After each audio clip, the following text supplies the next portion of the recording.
एक इसकी इलामत पल्स्टिला से भी मिलती है, लेकिन दोनों में इतना फर्क है कि फौरन पहचाना जाता है।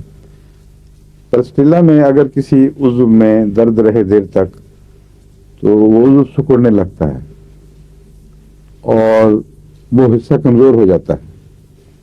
ये ख़ास पल्स्टिला की इलामत है।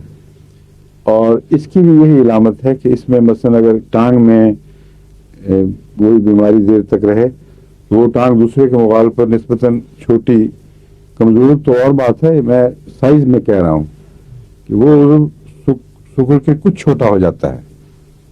वरम और बात है, लेकिन उसका असल जेन्युइन साइज जो है वो कम हो जाता है।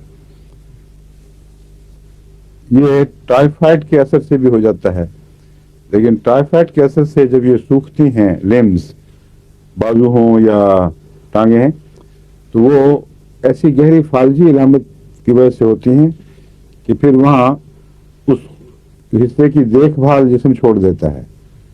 वो और तरह का सूखना है, दर्द से नहीं सूखता वो। हम दर्द और तकलीफ की बात कर रहे हैं।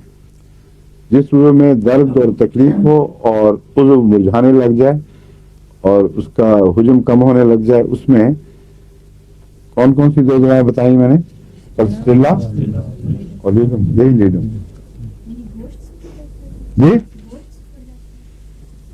अब वहां अंदर पता नहीं क्या होता है, गोश्त की चर्बी है, जो कुछ भी है अंदर मोटे आदमी की चर्बी भी सुकुड़ती होगी जरूर।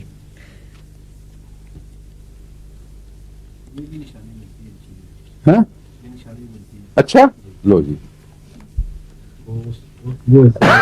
सॉरी कुछ छोटा हो गया। पाँव में जूता उससे पता लगा था, खुला हो गया था, खुला हो गया।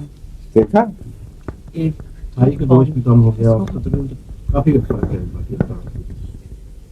अब बताओ, नहीं पता लगा क्या कहा उन्होंने। वो बात कही है जो नहीं कहनी चाहिए। जूता पहनने के लिबासुल्लकुम को भूल गए। वहाँ माइक नहीं है, वहाँ माइक तो नहीं है। शुक्र है नहीं है वहाँ, दूर है। डॉक्टर साहब चाहिए ऊपर हाथ रख लिया करें।